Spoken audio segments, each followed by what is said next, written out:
Good afternoon, residents of Everett, Washington. I'd like to call to order the Everett Council meeting for September 24th, 2025. For information on council meetings and how to participate, please visit everettwa.gov/city council. Clerk, will you please take the roll? Mayor Franklin. Here. Councilmember Bader. Here. Councilmember Ryan. Here. Councilmember Vogely. Excused? Councilmember Fosse. Here. Councilmember Tui. Here. Vice President Zarlingo. Here. President Schwab. Here. And at this time, I'd like to ask Vice President Zarlingo to lead us in the Pledge of Allegiance. Please stand. I pledge allegiance to the flag of the United States of America and to the republic for which it stands, one nation, under God, indivisible, with liberty and justice for all. Thank you. And at this time, I'd like to ask Councilmember Ryan to read the land acknowledgement. The City Council wishes to acknowledge the original inhabitants of this place, the Shahopes people and their successors, the Tulalip tribes. Since time immemorial, they have hunted, fished, gathered on, and taken care of these lands and waters. We respect their sovereignty and their right to self-determination, and we honor their sacred spiritual connection to the lands and waters. We will strive to be honest about our past mistakes to bring about a future that includes their people, their voices, and their stories to form a more just and equitable society. Thank you. On to old business. Do I hear a motion to approve the minutes for September 17th, 2025? Councilmember Ryan so moves. Second. Motion and seconds been made. Clerk, please take the roll.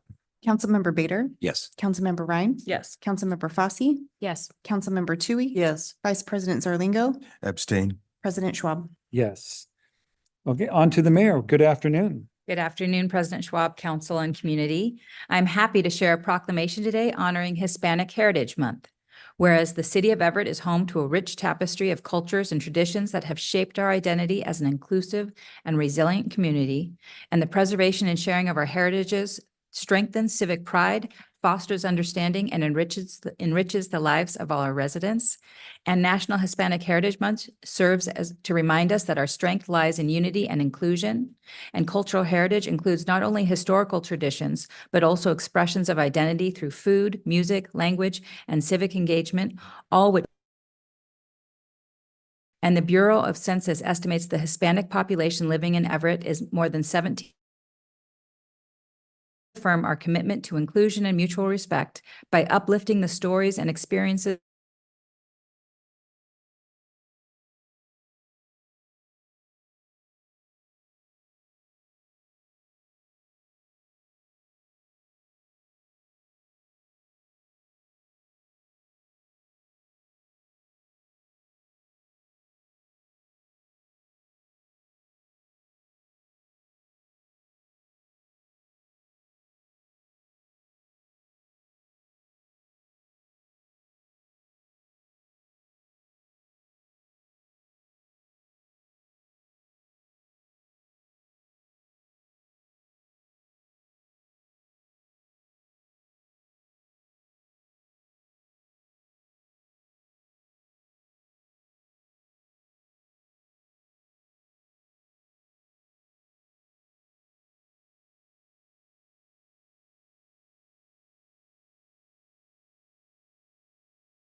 another food desert.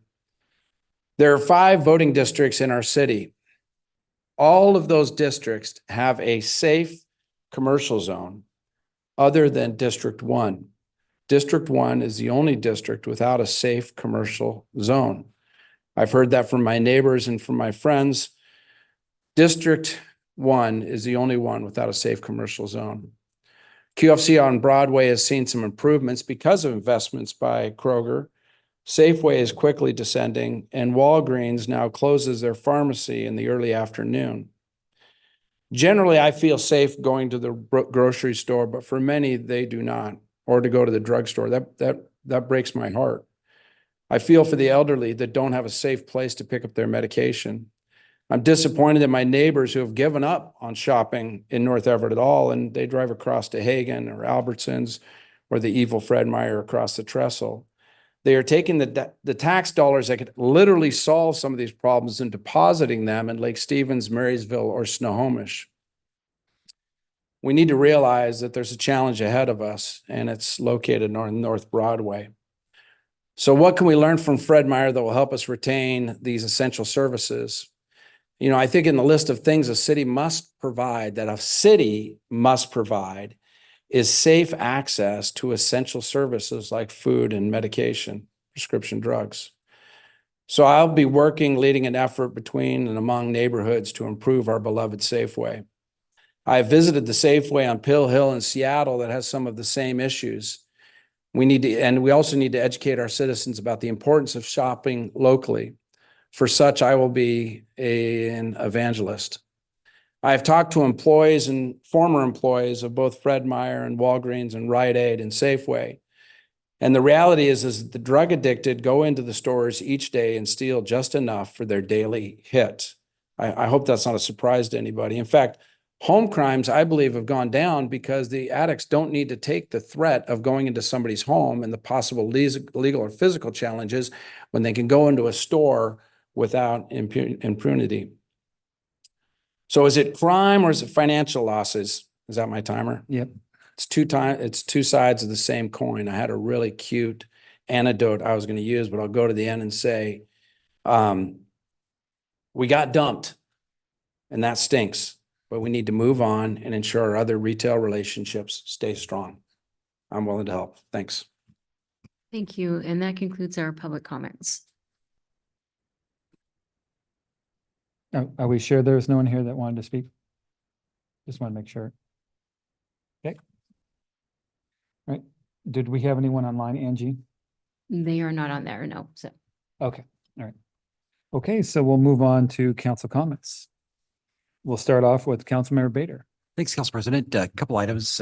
I've been the city's council representative on the Regional Fair Forum here, where all the transit agencies in this area have been trying to work toward some efforts at having more compatible fares, aligned fares, help expand the ORCA program, or the ORCA Lift program, and explore other avenues to make transit more accessible. They just finished their last meeting yesterday, and we might be getting a briefing from transit at some point. And if anything if any proposals come, obviously they'll come to the whole council. But some things to highlight were suggestions or aspirational goals of working toward a common disabled senior fare. Our fare is an outlier in the region at 50 cents. I think almost every other transit agency has $1. So we may be at some point asked to look at that, as well as other rates if there are differences. I didn't notice other differences in rates between us and other agencies other than that one, how we can expand eligibility for ORCA Lift as well. And also how we can help people who ride transit a lot use it without getting timed out in terms of the 2-hour transfer window. So there were a couple options there. One is called fare capping, a much more complex one. that involves some technical aspects. Another might be to expand from 2 hours to that transfer window. Each of those could have revenue implications as well as expense implications for the city, for Everett Transit. And so I'm sure you'll be hearing more, but just wanted to alert my fellow council members that there's an ongoing effort to align fares better, make transit more accessible and more understandable for people who ride it by not having so many differences between agencies. The only thing I'd comment too is I know we've got the budget town next Tuesday, the 29th, because I've got a day job week, but I know I just remarked that, as we heard last week,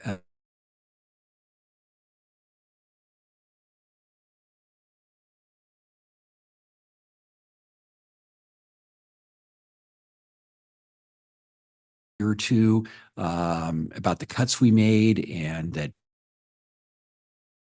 could be solved without additional revenue. I'll anticipate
an interest in that to come to that budget town hall.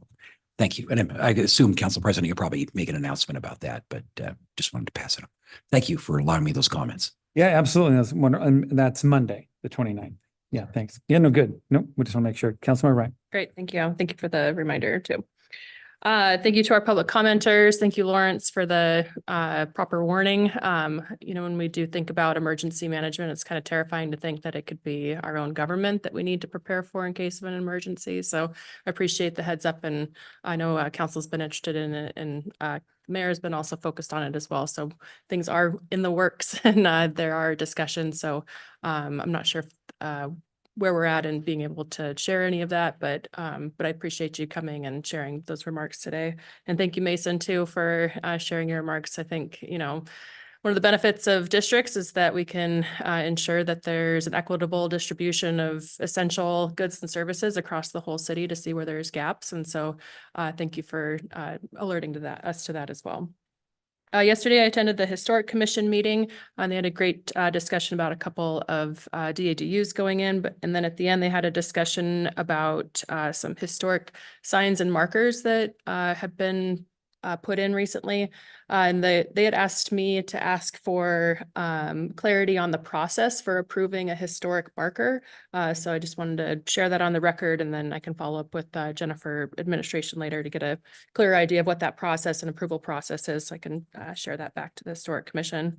I wanted to let folks know that this Saturday, the Downtown Everett Association is sponsoring the Homecoming Hop. It'll be from 3 to 6 p.m. and folks are welcome to dress in their favorite sports teams gear and get discounts at some different places across downtown. There's also going to be an Everett High School pop-up shop, so you can get your Seagull gear. I'm not quite sure where it's located, but keep your eyes out for it.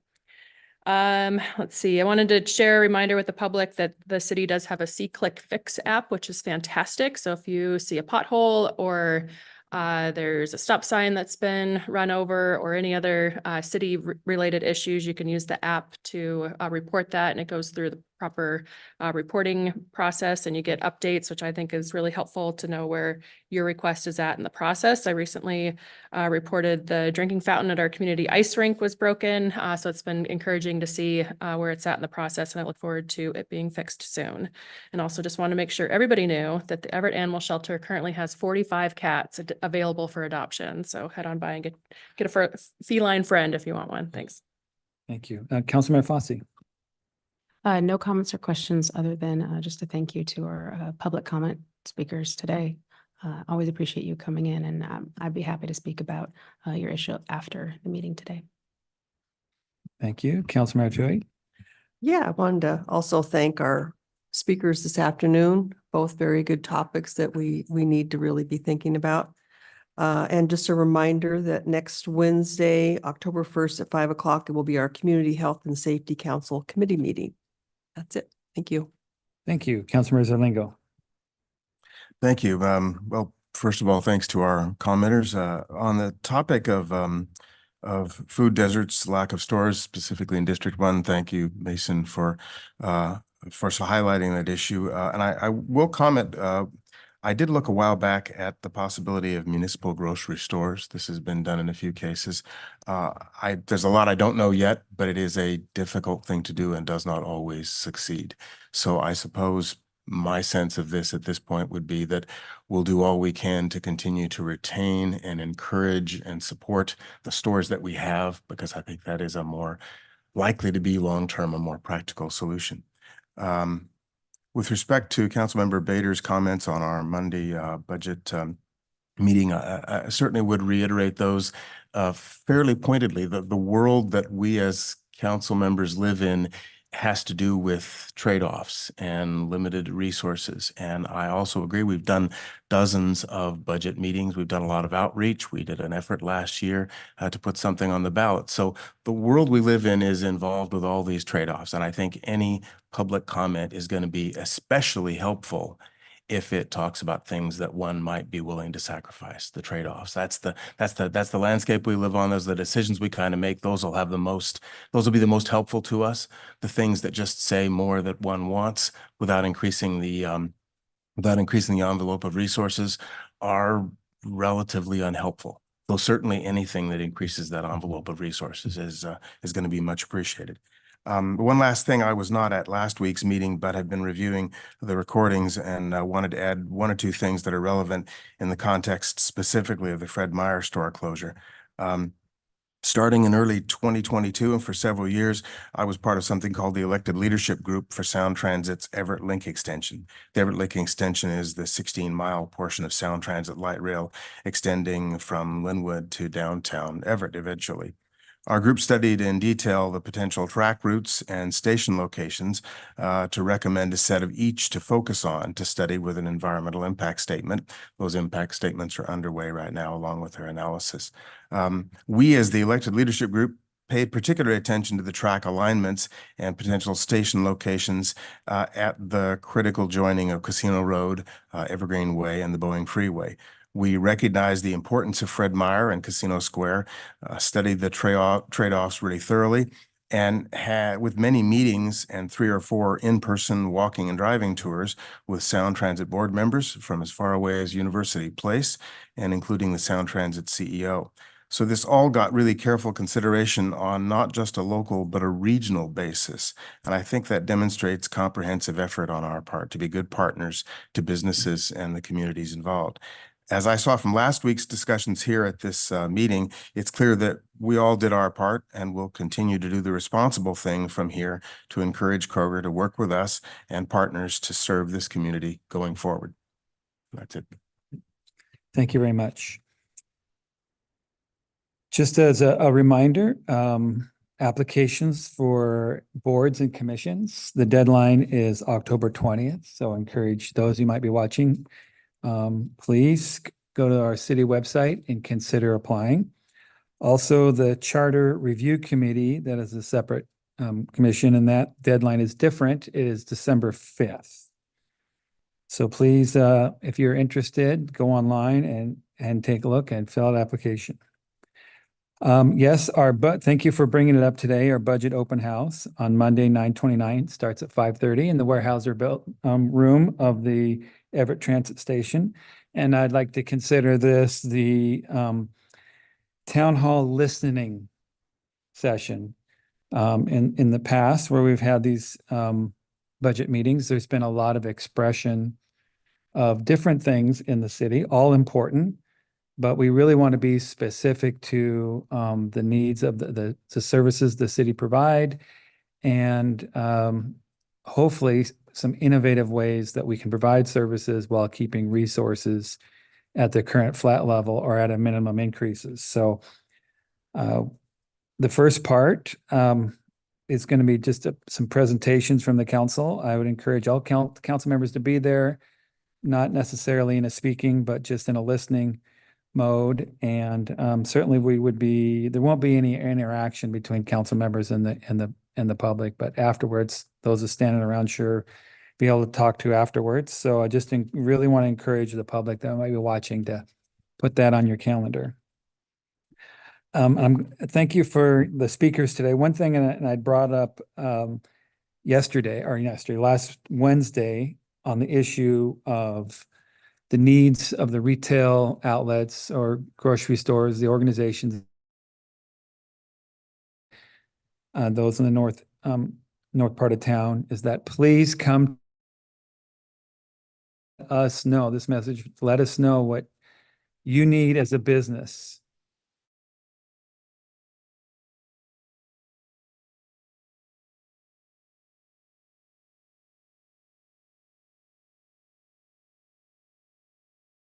Your doors, please come to us. And I know we at some time we'll do everything. This council and the mayor will do everything to do our part.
Aware that this is happening and if they still see the need for it.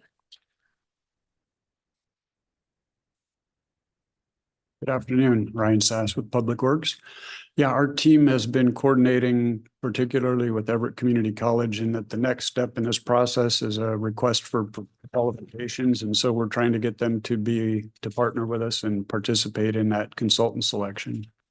Right. And so they still see the need for the bridge? Yeah, I meet with president of Everett Community College and WSU president quite frequently, and this is one of the items we discussed. They are still very supportive of a safe crossing for their students. Great, thanks. Okay, any other questions? Okay, we have item number 10 before you. Is there a motion? No, you have one. Oh, we have a motion. Oh, that's right. That's all we had discussion. All right, clerk, please take the roll. Councilmember Bader. Yes. Councilmember Ryan. Yes. Councilmember Fosse. Yes. Councilmember Tui. Yes. Vice President Zarlingo. Yes. President Schwab. Yes. Okay, moving on to item number 11, adopt a resolution setting October 22nd, 2025 at 12:30 PM as a date and time to hear and determine the petition for the proposed vacation of the remaining alleys in the block bounded by Rockefeller Avenue on the west, Oaks Avenue on the east, Pacific Avenue on the north, and 32nd Street on the south. Do I have a motion? So move the motion. Second. Okay, do I have any questions from council or comments? Councilmember Zarlingo. Just one clarification. I think if I understand right, this is the vacation of a couple of alleyway chunks that is in addition to a vacation that we did 3 or so years ago at this same site. Bob Leonard, Parks and Facilities.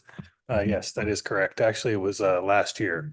Oh, Council did approve and we went through the vacation process and was getting ready to vacate. However, the final completion of that transaction never happened as far as them giving us the money for the vacation. So the time lapsed. Things have changed a little bit. We got a new appraisal. This is appraising for a little bit more money. So we needed to come back, bring it to council again to see if we were still wanting to do the vacation. okay. Great. Thank you. Okay, thank you. Any other questions or comments? Okay, clerk, please take the roll. Councilmember Bader. Yes. Councilmember Ryan. Yes. Councilmember Fosse. Yes. Councilmember Tui. Yes. Vice President Zarlingo. Yes. President Schwab. Yes, okay, we'll move on to our briefing item number 12, 2026 through 30 Everett Housing Strategy.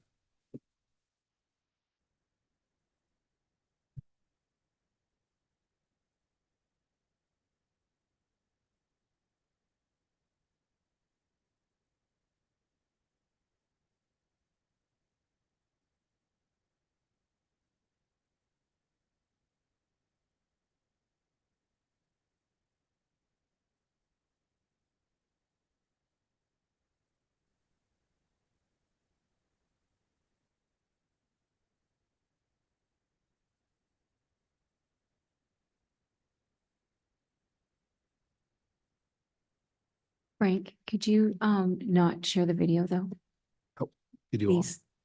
Gotcha. Yeah, thanks. Okay, Mr. Hong, thank you, welcome.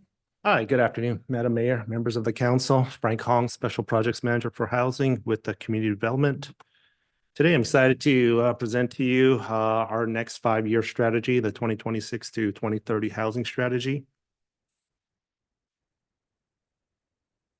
The strategy consists of 2 main parts. I was at the committee last month to present to you the long-term strategic housing framework, which is consisting of 10 pillars that helps guide our actions moving forward. And the second part of that is the strategic housing initiatives, which essentially are the actions or our work program over the next 5 years. And that's more of a shorter time frame. I'll just briefly go over the strategic housing framework. If you want more details, I encourage you to look back at the August 13th Parks and Built Environment Committee meeting for more information. But essentially, we all understand that housing is critical to so many other things that happen on in the community, from public safety, education, employment, etc. And so when we looked at housing, we looked at this based off of past works from the comprehensive plan, from Rethink Housing, from many of the other previous initiatives, and crafted a very robust and comprehensive framework to help guide our actions moving forward. Ideally, we're really striving to create a thriving and sustainable housing market here in Everett. And so, again, there are 10 main pillars, and these will link with our strategic housing initiatives. So again, I encourage you, if you want more information, please review the past video on August 13th. For the strategic housing initiatives, we have roughly 30 different initiatives that staff have put together to guide our work or to pursue our work over the next 5 years. The chart I've shown you here, if you can't see it, I also have provided you a handout as well that you guys can reference and look more closely. I won't go into the SHF column. Again, that's the Strategic Housing Framework column, but just note, I put that there just to as a reminder that, again, our action and our work is linked to a larger long-term strategic framework here. Beginning with our first theme is the internal governance and coordination. The mayor has indicated that housing is one of our key priorities, and we as staff have continued to explore ways to ensure that we have the resources and the capacity to carry out the work. From internal governance and coordination, we are looking at beginning this year, some internal realignment of staff and resources to help carry through some of the actions that we're moving forward. We're also looking at additional strategies to further elevate the city as a housing leader, both locally, regionally, and beyond.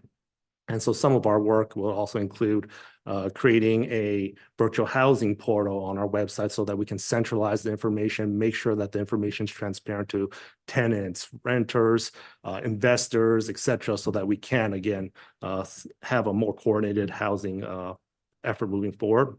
And again, we're also looking at, from an external standpoint, to really ensure that we bring in and leverage our partnerships. And so some of the work that we started this year, such as beginning roundtables with key groups such as realtors and developers, we'll make sure that that's going to be a regular instance going forward. So again, we're pursuing many different strategies here in this one bucket and theme. And I apologize if I don't go into too many details. I understand I have a very short amount of time here, so I'll cover this at a high level and point out a few of these, but when there's questions, feel free to ask any specific questions on some of these initiatives. Moving on, land use and zoning theme. We have several major initiatives that we're pursuing moving forward. The city just recently adopted its comp plan, but there's additional initiatives going forward in this sub-area neighborhood plan, as well as some plans around major centers. Piece of work over the next coming few years. Another big piece of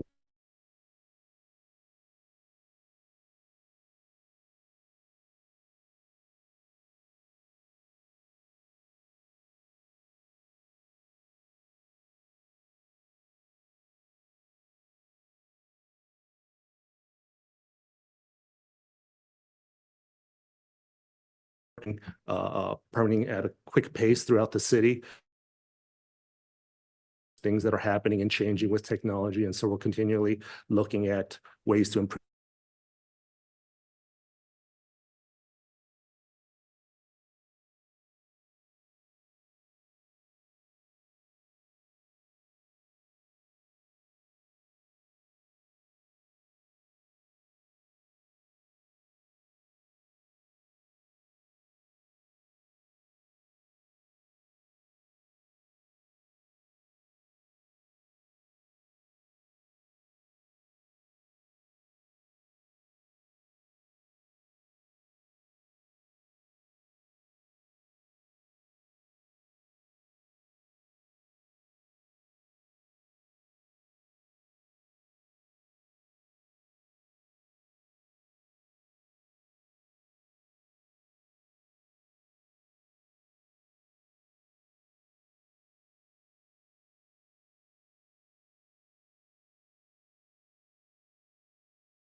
That has really, I would say, gained traction with some of the folks that we're talking to be a part of that. It's ideally a three-part project where we're trying to bring in housing manufacturers.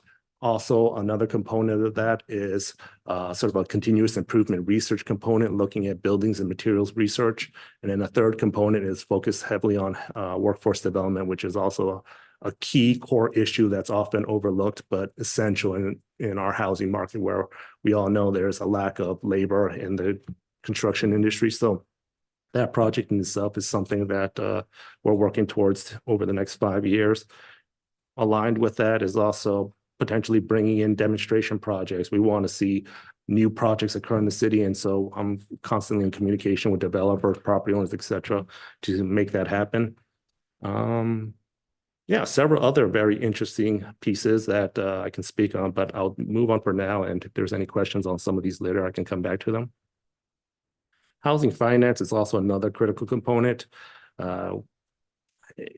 It's such a huge challenge for affordable housing developers to access housing finance, especially in today's market where things are just so expensive, things are moving and in flux. And on our side, we want to make sure that we work with our partners the most efficiently and the best way possible. And one of our key pieces of work that we hope to start next year is to create a really comprehensive housing strategic plan that outlines processes, provides all that information, brings in all our regional partners. And again, it's about efficiency and making sure that funding is also equitably distributed among our housing partners. Other things that have been discussed, potentially FutureWise, LISC, who have been active in our Casino Road area, have talked about a housing levy.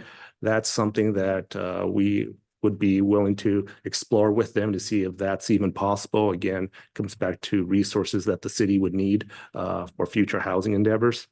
And mainly, again, just improving our regional coordination with some of our housing partners in terms of funding.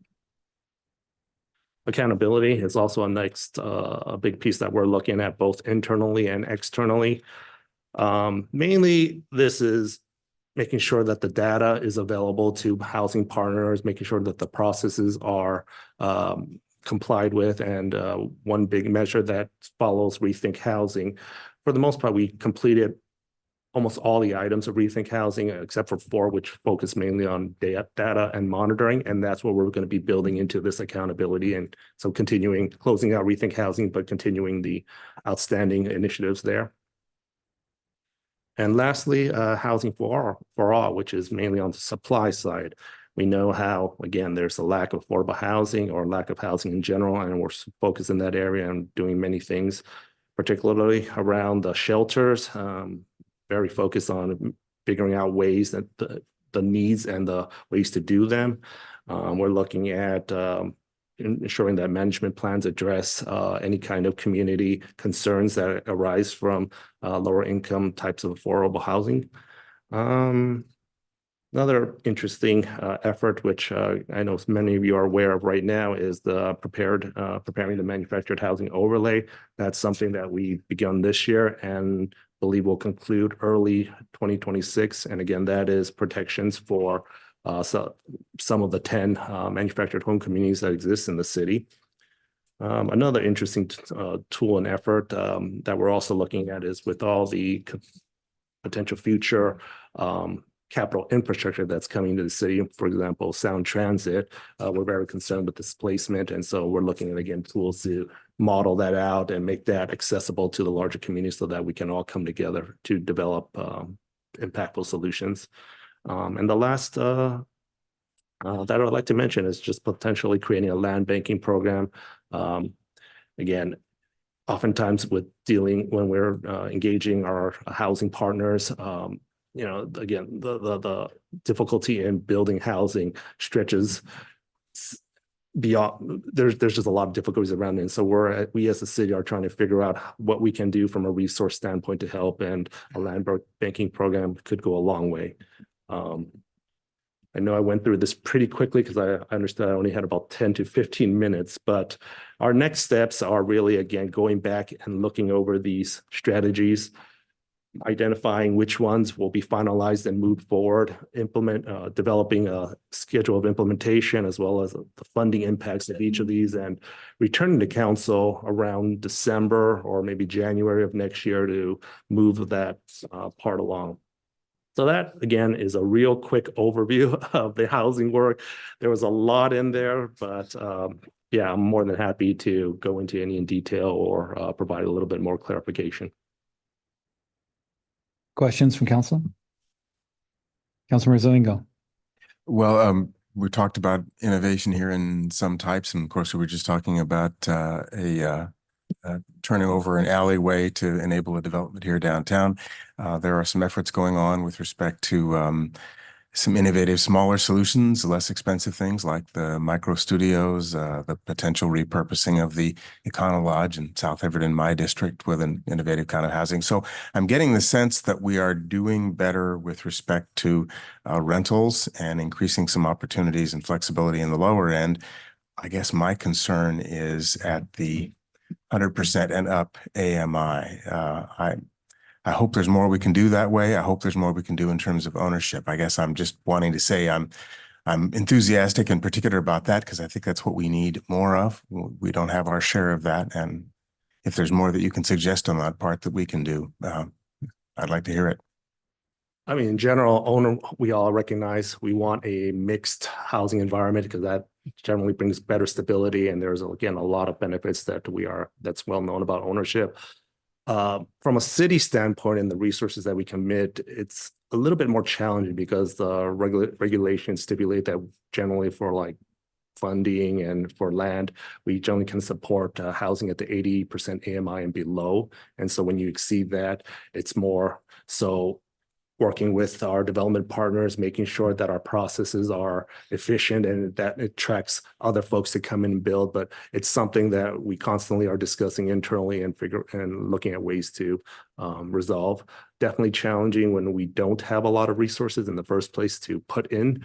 But at the same time, I'm looking at what else can we do? And that's, again, constant conversation, talking to developers both locally and bringing others in to see the potential of building and investing in Everett. And yeah, I mean, it's a Mayor. progress. Yeah, Thank you. Council President, thank you.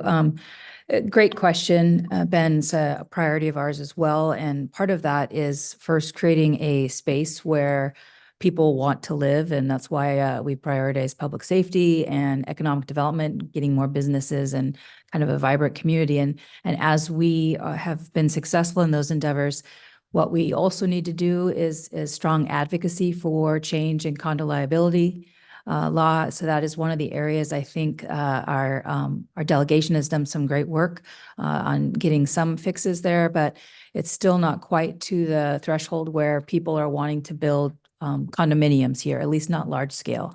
And that needs to happen because as we all know, Everett is quote unquote more built out than some of the other areas around us.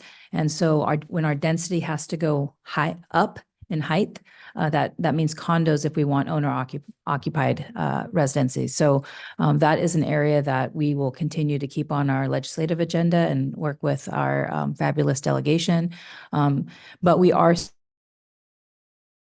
and whatnot, and our planning team and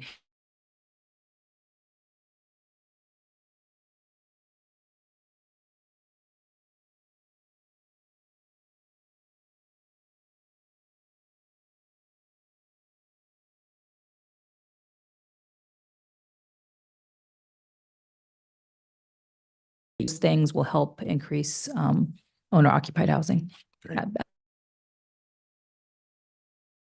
Comments? Councilmember Ryan? Great, thanks. Let's see, I have a few thoughts and a couple questions.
country, particularly in markets in California, Colorado, many other countries right now are picking up on this technology because it's been shown to produce units roughly at about 30% quicker and about 20% cheaper.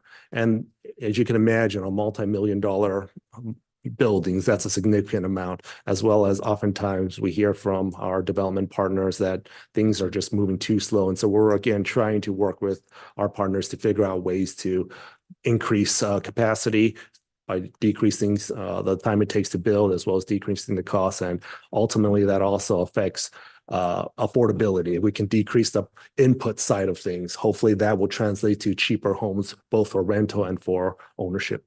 Great. And then also under that same slide for innovation, the different, establishing these different think tanks, would these be, I'm curious what the vision is for these different groups, if it's like a by Everett, for Everett type of coalition, or if it could be embedded in in a group that's already doing the work, like the Alliance for Housing Affordability, PSRC, or some of these other groups that are already looking at housing. Could this be a subgroup with them, or is this something that's going to be more city led, city driven, city benefiting? So CAM is the actual sort of physical project. Ideally, it's a new housing innovation cluster, again, with manufacturers, research, and workforce development.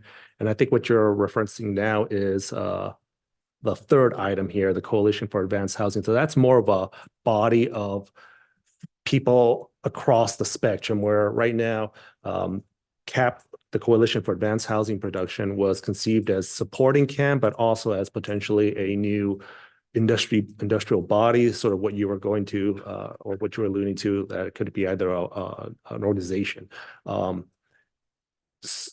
I'm also going to just say there is so much information that he has to share about the specifics of these. And so that might be a future committee meeting or come back again as a briefing, because clearly there's a lot of opportunities and innovation and you will want to continue to know and learn about it. So just unless you want to stay for. Great. Yeah, I think just with the, my hat here at the city, then also at the county, I see a lot of groups that are doing about that their scope is about the same. And it can get, Only so much capacity. Yeah, So I think if there's Good, groups that are already doing thoughtful it, then we suggestion. can join. Thank you. Yeah, sorry, a few years, like right pre-pandemic, Executive Summers kind of led the charge in bringing all the cities together to do kind of joint housing strategies. And there were some challenges there because we have a couple fairly anti-growth communities, but for the most part, I think it was helpful. But that kind of filtered away. I think, we are, as a city, are happy to join together and link arms with the county in this work, but we tend to be way ahead of our neighboring cities when it comes to housing policy, because there's a lot of smaller communities that just don't embrace growth in the same way. And then last comment, I guess, under the Housing for All supply slide, I guess I just wanted to put in a plug, kind of also piggybacks on Councilmember Zerlingo's point about adding in protections for first-time home buyers and opportunities for first-time home buyers. I think I'd mentioned it maybe during the committee meeting as well, that sometimes when housing is affordable, it makes it easier for people who already have home equity and already are home owners to purchase another home, a second or third or fourth or fifth home. And it's easier for them to outbid a first-time home buyer. So if there's anything that the city can do to provide opportunities for first-time home buyers that they can enter the market, I think that would be a huge step forward for home ownership opportunities. Thanks. Councilmember Tui? Yeah, I just wanted to clarify. So we can expect that final document in December, and will that include the priority list with a schedule so we know what to anticipate, like in the next year, some of the accomplishments? Maybe not December. You guys have a pretty big November and okay. December, so probably into January, just to give us into the first quarter of January. December up there. Okay, great. Thank you. Councilmember Bader. Thanks, Council President. Two quick questions, Frank. I hate to admit, I don't know what is meant by social housing framework. So essentially social housing is, oops, excuse me. When we're referencing social housing, it's looking at essentially cities getting more involved in the housing ownership model, sort of after some of the European models like Vienna that is government's own housing, and then you don't have the same ROI driven initiatives so that you can make housing more affordable. So many European countries do this. More recently, even locally in the US, a lot of these social housing initiatives are actually coming out of the East Coast. Locally, I believe Bellingham is actually diving into this as well. They recently purchased like a 4-unit apartment building and is now re-renting it out. But it's essentially where housing supplies in such a critical shortage, and traditionally we've relied on our public housing authorities to provide that housing, and that pace has not kept up. And so now other forms of jurisdictions from cities and counties are looking at what else they can do to help alleviate the housing crisis, and that social housing framework is that idea. Great. Thanks for that clarification. And just one other request. If it'd be possible sometime in the near future, if you could identify which of these items apply to all housing or would help the whole housing supply. Because it seems like some obviously are targeted affordable, low income housing, but it seems like some of them are obviously broader. So I'd just be curious to know so I have a better understanding of which are there. Thanks. Gotcha. One more, you sure? All right, Councilmember Zarlingo. Yeah, I don't want to prolong the discussion, but per what Julie had said, but I did have one question about terminology. You mentioned small lot subdivisions. Is that the same as unit lot subdivisions? The term I've heard more often. I can get back to you. I'll have to check with York on that one. Okay, thanks. And I have one question. Is the underutilized properties, both commercial and residential, incentives to encourage development of those underused properties? Is that part of this? Has that been addressed somewhere in this plan? Is that in reference to what? I'll give you an Conversions example. or- You can drive down Evergreen and see a lot of properties that they're empty, they're partially empty. I would classify them as unutilized. So the Or governor, underutilized, the yeah. governor's office is actually, Lieutenant Governor's office is actually working on this and called together a number of city leaders. And I was able to participate in that roundtable together with Community Development Director Julie Woolley. So our team looked at some of that, and in Everett, a lot of the vacant commercial properties don't easily transfer into housing opportunities. Some communities they do, but the investment in to demolish those buildings and rebuild for the most part. But our team in both